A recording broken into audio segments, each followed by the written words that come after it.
Hey everybody, so it's Monica with King's Titan Homestead, and I was kind of experimenting with something that my mom and dad gave me as an early birthday present.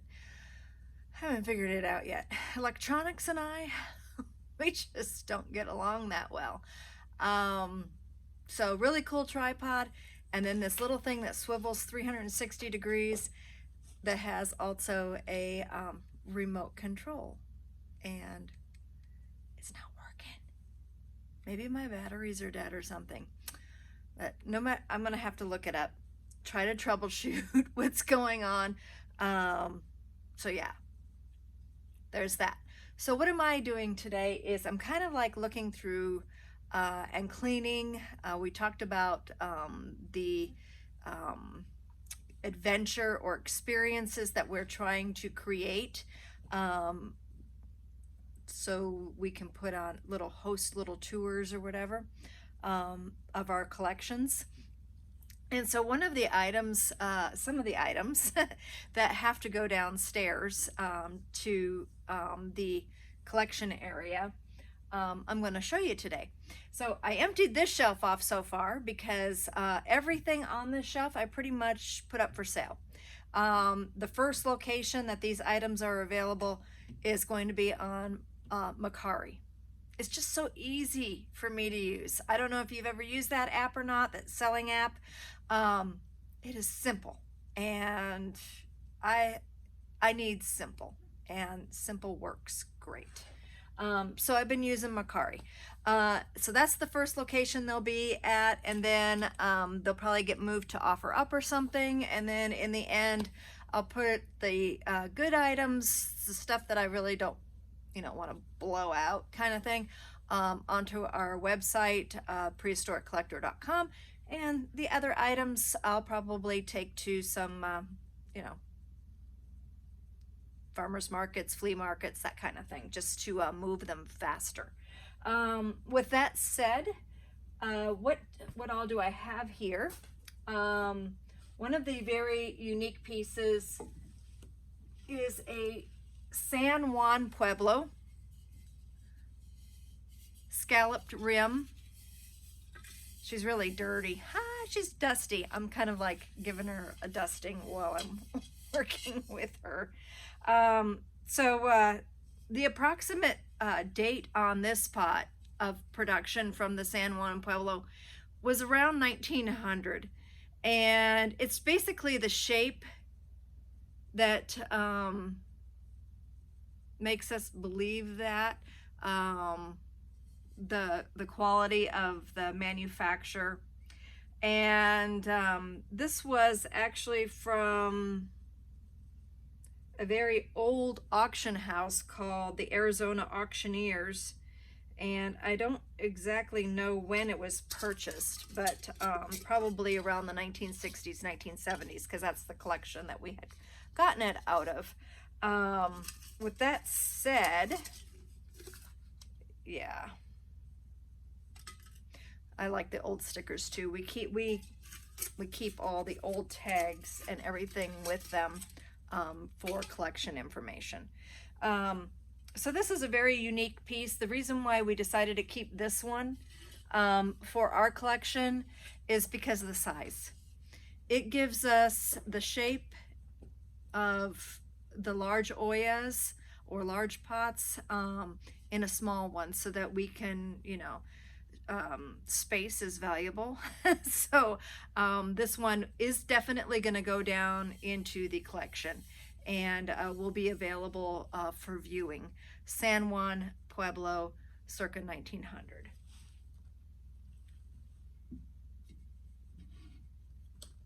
So I'm just going to set that there. The next pot that is here, and I don't know why some of the stuff got in this kind of junky area. Like I said, I'm kind of cleaning. It got close to the stairwell, and so bear with me on these things. Oh, I've got to move a couple things out of the way.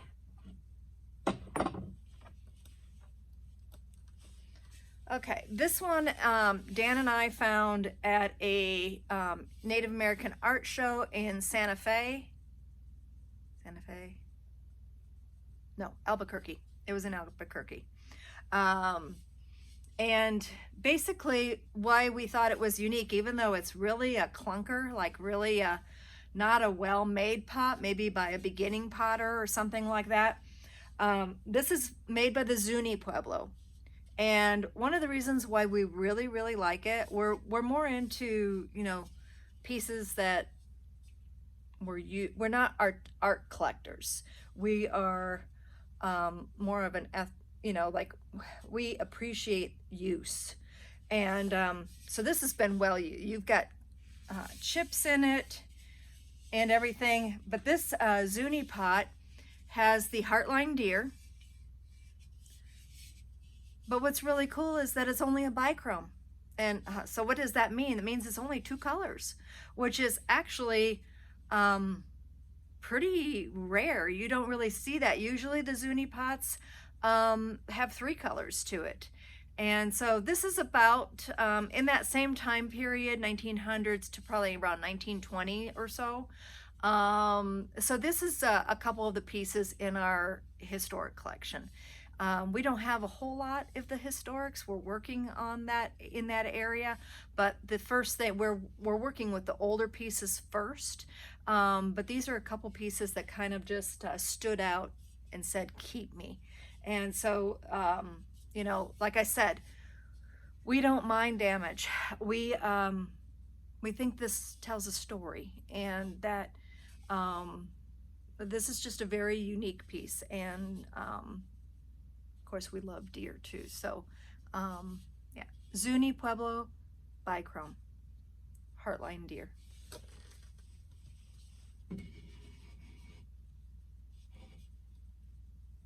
Okay, so those pieces are in the collection and will be available for viewing when we start doing that kind of thing. I decided to keep a couple of these fish fossils, and basically I think they're from Wyoming.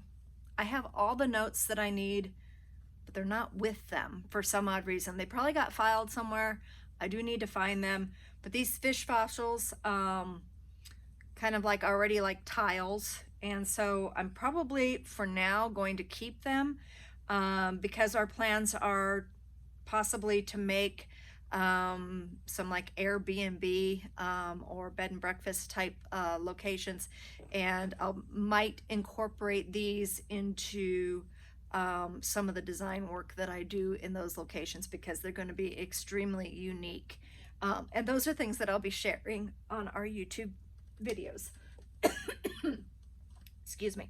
So these are, like I said, they kind of are already like tiles, and which I'm also going to show you these next ones, which are also tile-like, which give me the idea that I might incorporate them also in some of the design work that I do for the unique stays.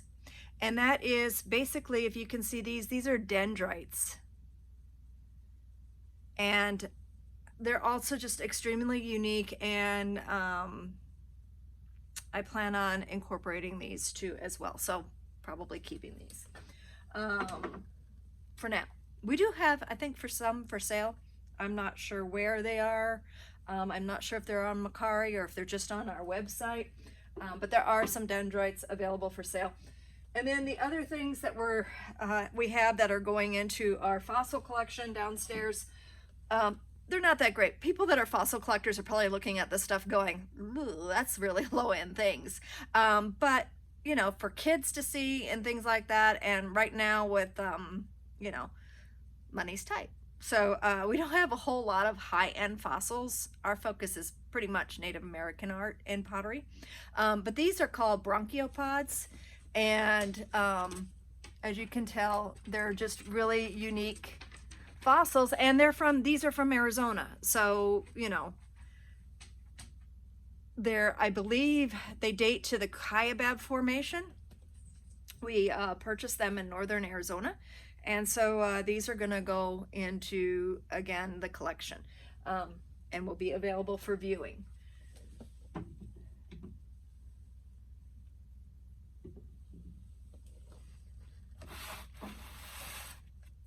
kind of going down the shelves. So the next things I have on the shelf, a lady donated a honeybee themed collection to me, and I've been like, the things that I'm not saving for show, I'm actually donating to the Southern Arizona Beekeeping Association. With that said, there were some things that just had no, real value or use, but they're cute. They probably had either candles or honey. Not sure what was in them, but they're definitely skeps with little bees in their metal cans. So what my plan is to do is to fill them with a candle. I'm going to go ahead and repurpose them or recycle them and put candles in these, and I'll probably show that on a YouTube video here in the future. All right, next on that shelf, actually let me move over to here because it stays with that honeybee theme, and these also came with that collection, and that's just basically muff jars. You can still purchase these jars, and it's really cute. It's got a nice little antique-y looking label because the jars look so antique-y, and they have an embossed bee skep on them. You can see that. You can still purchase these jars to put your honey in if you are watching this and you're a beekeeper or a hobbyist. These make really, really cute gifts. And then you just cellophane shrink wrap the top cork tight to it. They make great gifts if you set up at the flea markets. These are a really neat jar to put your honey in for during the like Christmas time period. So not sure what I'm going to be doing with this, but it has a unique label. I'll probably put it in my classrooms for my Show Me the Honey class, or also for the advanced beekeeping class where I talk about jarring honey and making money from the products from your hive. So I think that every beekeeper probably every beekeeper in their collection has an empty jar or empty bottle of honey liqueur. So just a really unique Germany. This liqueur is made in Germany, and you can still purchase this today if you want to taste this honey liqueur. It is extremely sweet, but the bottle is just awesome. I mean, it's got like a skep wrapped jacket to it. It has a little skep as the top, and it has a little bee on it, a raised bee, and just a really great label. So like I said, I think almost probably every beekeeper either has these in their collection, and if you don't, here's something you might want to run out and check out because it's pretty cool. And the last thing on this shelf for now is old buttons. And at first I was gonna sell them, but I decided not to. And the reasoning behind that is I've seen some art on Pinterest, and not that I'm ever gonna get around to it, but I've seen some really unique art using buttons on Pinterest. And so one of the projects is to do use the yellow and the white buttons for a little project that I'll be showing you that is bee themed. And then the other buttons, some of the old buttons that are really unique looking and just kind of different, like, you know, some of the gigantic, weird, antique-y, very old buttons. Some of them do have some value to them. And some of the really extremely different ones with stories behind them, those will go into our collection.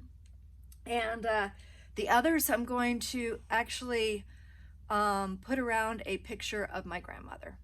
Because Granny was a huge sewer, and something that she did to keep us kids busy was she would have dresser drawers full of buttons, and she would pull the drawer out and go, I need these sorted. Can y'all sort these buttons for me? And it would keep us kids quiet just for hours and hours, and we'd just be sorting colors and putting yellows here and reds there and blacks there and clear and white, and we'd be like, oh, grandma's gonna be so happy. And for some odd reason, the next time we went to grandma's, she had the same amount of buttons to sort again, and we start all over again. That's how she kept us quiet and busy, but it was fun, and it's a great memory. And so to honor Granny, I'm going to take one of her pictures and put some of the old buttons around the frame. So that is these two shelves, and I hope you enjoy this section. Some of it, you know, just kind of tells you what kind of things that we're going to be having available for viewing eventually, someday, hopefully.